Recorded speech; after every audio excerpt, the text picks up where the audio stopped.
I'm going to be predicting every single U.S. Senate election in all of these swing states. Before we get started, though, please don't forget to like and subscribe, much appreciated. And now we will move on to the prediction. Starting now with the likely red states, we're going to go with two to begin, that being Kansas and South Carolina. I'm going to put those both into the likely red column, even though these states are a little bit more narrower than they generally are, just because 2026 is shaping up to be a good year for Democrats. The prior special election results, as well as the Virginia and New Jersey election results, proved that that is most likely going to be the case.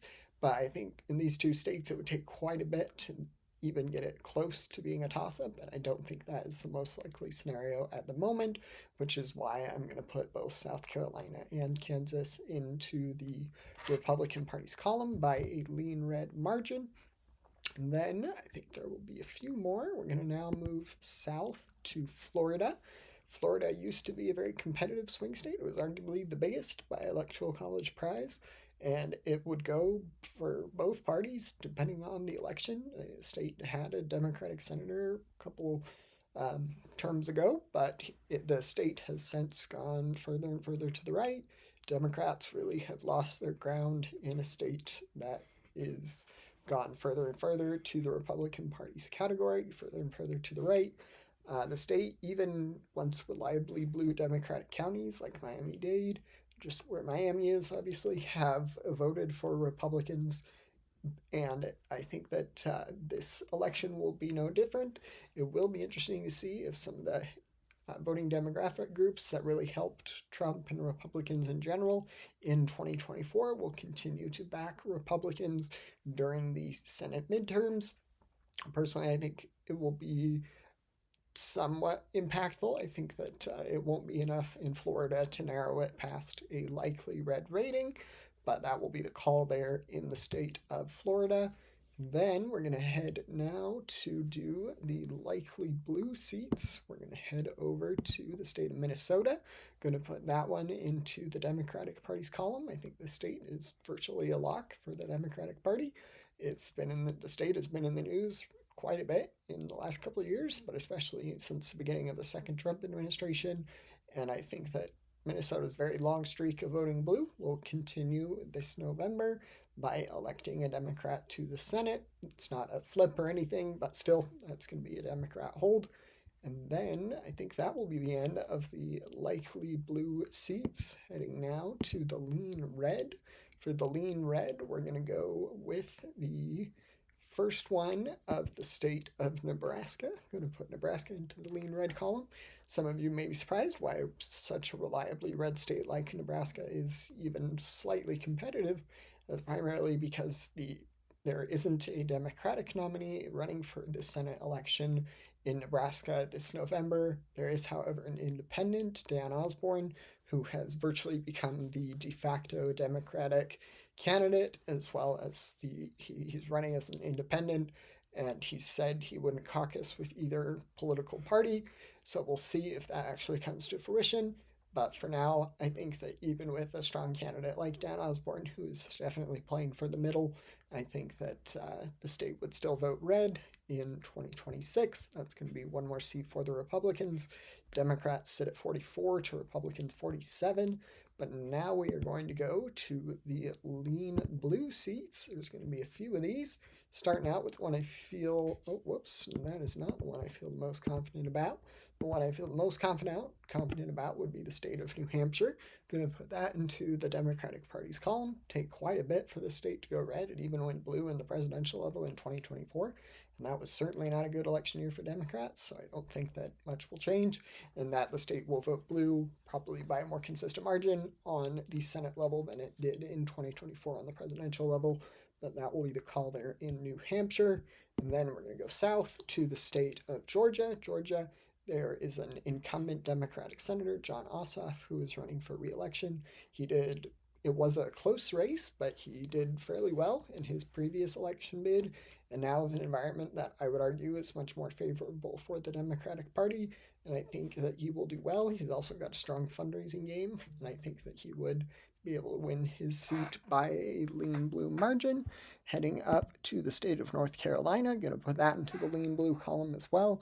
This state, according to the betting markets, last I checked, at least Democrats were roughly at like a 90% chance of winning it, which is a very impressive feat, especially considering that this state would be a flip from red to blue. The incumbent Republican senator is retiring, and the Democrats nominated a strong candidate in former Democratic Governor Roy Cooper.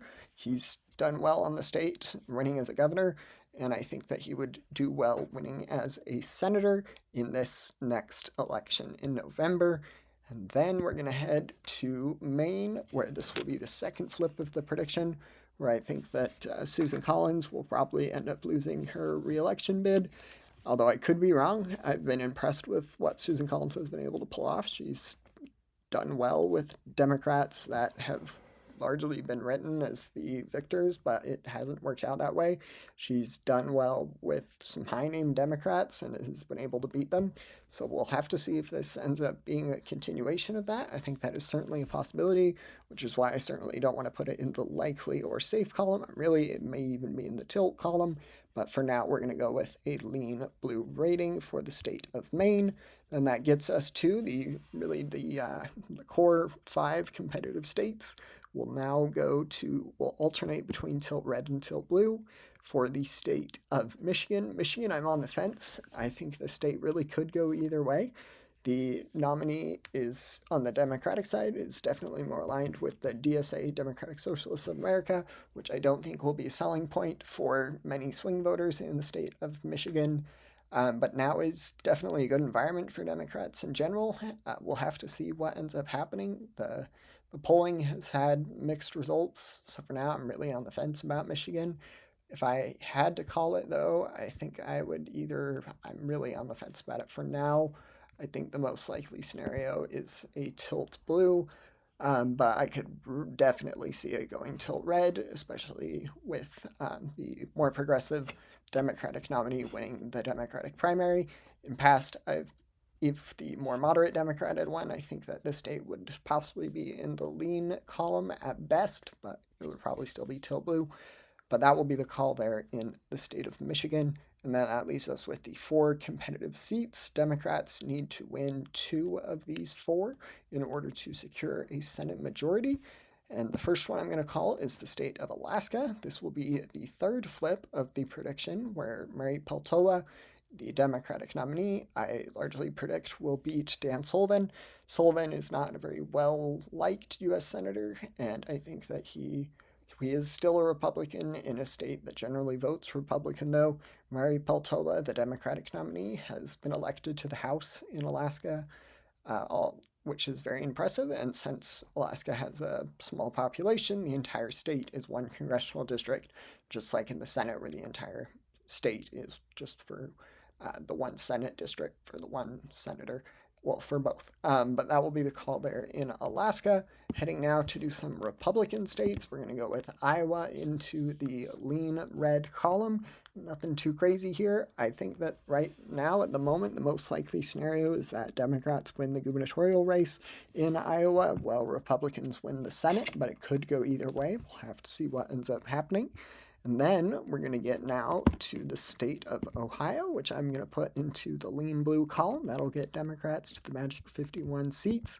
I think Sherrod Brown, former U.S. Senator, actually from like 2 years ago, he lost his reelection bid in 2024, but he is running again, and I think that he will have a much better chance this November than he did in 2024. But for now, that'll be the call there in Ohio. And then Texas, I'm saving till the end, but I do think that it would probably vote red. Ken Paxton is definitely quite a bit of a scandal-plagued candidate, and I think Tallarico is a strong nominee, so really it could go either way. All these tilt states, and really even some of the lean ones, could potentially go the other way.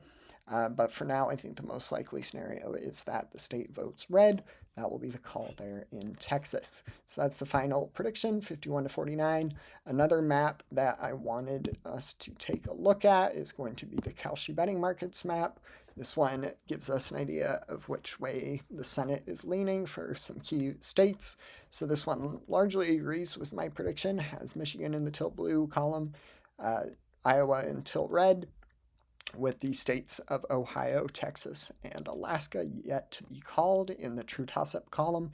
Democrats in this little scenario would need to win 2 of the 3 to secure the Senate, because if Republicans get to 50 seats, then the Republican Party would have a majority in the Senate, with J.D. Vance being the tie-breaking vote. But that, I just wanted to take a look at the Kalshi Betting Markets map, and that will be the end of the prediction. Don't forget to like and subscribe. Thanks. Bye.